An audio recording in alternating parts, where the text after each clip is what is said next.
If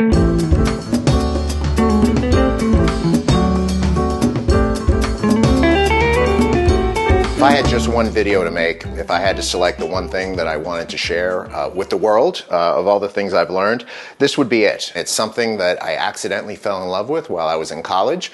Believe it or not, to put myself through school, I actually went to Alaska and found a job on a fishing boat. And while I was on that salmon fishing boat in Valdez, Alaska, the fish boat captain came up to me one day and just offered me something, and it was smoked salmon. And it was hot smoked, not the cold smoke that you get at the deli. It was absolutely unbelievable. It was delicious. I loved the texture of it, and it just felt healthy. And I actually developed my own process for smoking salmon that I think is foolproof. I think it's very easy. It's got a series of steps. And it involves, number one, selecting some great salmon, portioning that salmon according to a particular formula or process, then brining that salmon in a salty sweet solution, letting it sit out to dry for 2 hours, and then you put it in the smoker at 200 degrees. It is absolutely simple, and it puts out consistently excellent salmon. And if you ever wanted to learn how to smoke your own salmon, I'm really hoping that you try this, and I'm confident you'll have great results. So let's talk about making the brine. There's a lot of options when you're doing the brine. It's very, very basic. I'm not going to overcomplicate it, and it does allow for a little bit of creativity depending upon your personal taste. We're going to start with approximately between 5 and 6 pounds of salmon. That's usually 2 packs or 2 full sides of salmon. And for that, I find that 5 quarts of water is ideal. What I can tell you is for the sugar, it doesn't really matter. I think that the maple syrup is great, but maple syrup is expensive. You could just as easily go with all brown sugar. I do a combination. I do a little bit of maple syrup, I do a little bit of honey, and I do probably about half of it is brown sugar. For the salt, always kosher or sea salts. Please use filtered water or distilled water. And then for spices, I've done a lot of different experiments with the spices. When it comes down to it, I just do a blend of peppercorns. Mostly black peppercorns, and I'll put in a few rainbow or mixed. And I've tried a lot of different spices. I just put a little bit of allspice in. If you want to go for a little bit of kick, you can throw in a little cayenne pepper or a little powdered jalapeno. I would warn you against garlic. I tried garlic, and I just think it doesn't really work. So there's a lot of solids that have to dissolve into your brine. You've got 2 different options for doing this, and a lot of it depends upon how much time you have. The first one is you can take 3 of your 5 quarts of water, heat them up, put the ingredients in, mix it, get them all dissolved, and then add some ice. And then it's ready to put the salmon in at that time, and then you can let it sit for the brining period. If you've got more time, or if you want to plan ahead, sometimes what I'll do is I'll take all 5 quarts of water, I will put them in the pot, I will heat everything up, and then I'll take that hot brine mixture after everything's dissolved, and I'll let it sit in the fridge overnight. And then the next morning I start the salmon process by putting the salmon in. This is one of the more complicated parts. You got to measure out 3 quarts of water, 3/4 of a cup of peppercorns, and I'm going to use allspice. I've got about a tablespoon that I'm putting in. I'm going to use 3 cups of brown sugar today, and I'm going to use 1 cup that is half honey and half maple syrup. And lastly, 2.5 cups of salt.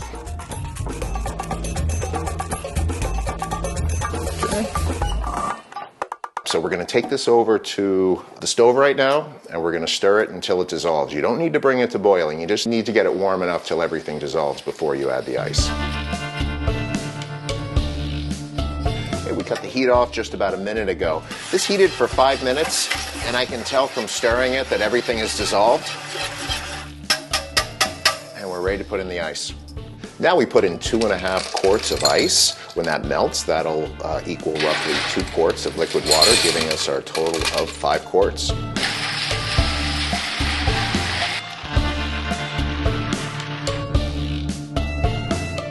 There are many different types of salmon. When I was fishing in Alaska, we caught pink salmon. That's the salmon that usually you see in cans. The salmon that I like to smoke more than any is Atlantic salmon. First of all, I look for a pretty piece. These look really good. The way you pick out a salmon, you've got the orange and then you've got the white. The white is the fat. You want a happy salmon. You want one that's fat and happy as much as possible. These are about medium happy. But occasionally, if you're ever there and you've got a choice between a salmon with a very thin white line and a fatter white line, I always recommend take the fatter white line. I like to apportion them in pieces that I think are going to cook consistently all the way through. The first thing I do is I cut the tail off. And that is going to be one of your thinner pieces. I group them into thicker and thinner pieces. So we'll put that one over here on the thin plate, and then we'll do the same thing with this side. The next thing that I do is I cut the loin off. That's the thinner side piece. You'll see here, this is a lot thinner compared to this.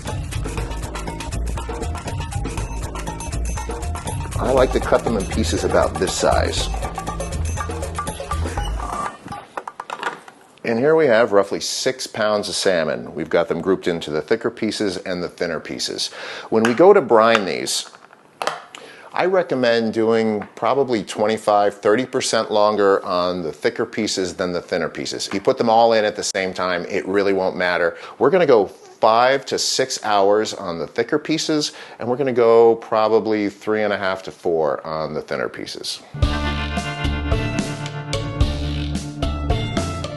Now, one of the things you're going to notice, salmon floats.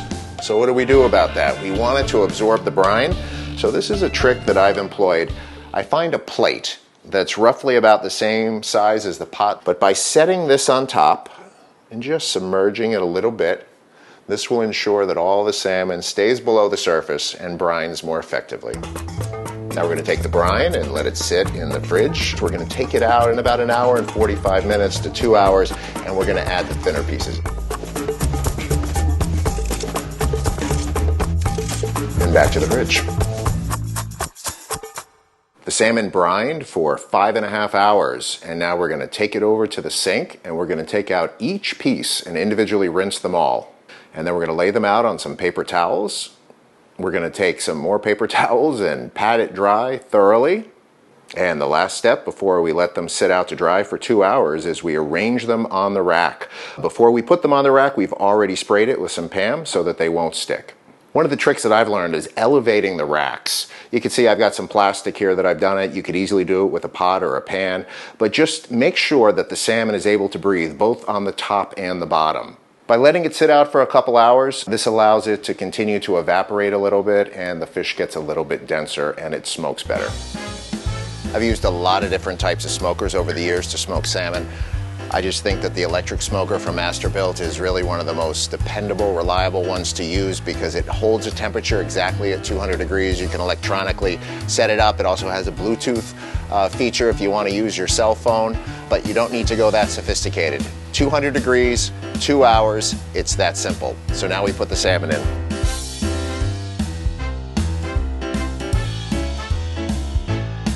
And then over here with the Masterbuilt is where you put in the wood chips. If you're smoking red meats, there's different types of woods that work better for that. If you're doing barbecue, different types of wood. So when you're smoking fish, the best thing to use is the mildest fruit wood you can.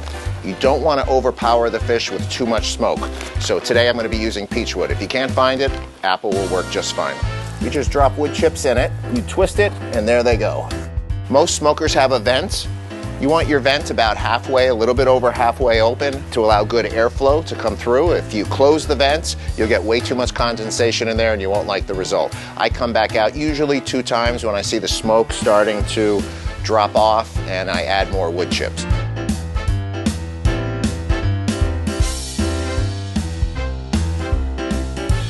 And here's the finished product. 2 hours in the smoker, 200 degrees. It's easy to remember. 2 hours at 200. And after the brining and after everything we did, we now have 6 pounds of beautifully smoked salmon. I don't think we're going to eat this in one sitting. So one of the things that I've always done is I tend to make more. In fact, often I make more than just 6 pounds. I've made as much as 25 or 30 pounds in a single day. And then I vacuum seal it. In a vacuum sealer, this will stay fresh in the fridge for months and months.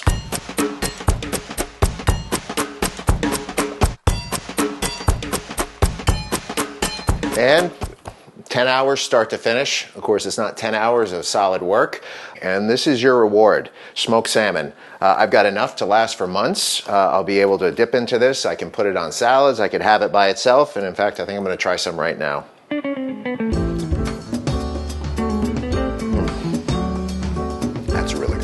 If you follow this recipe, I am confident that consistently you'll have excellent results. Look forward to your feedback, and if you've enjoyed this, please click like, subscribe, and please ring the bell.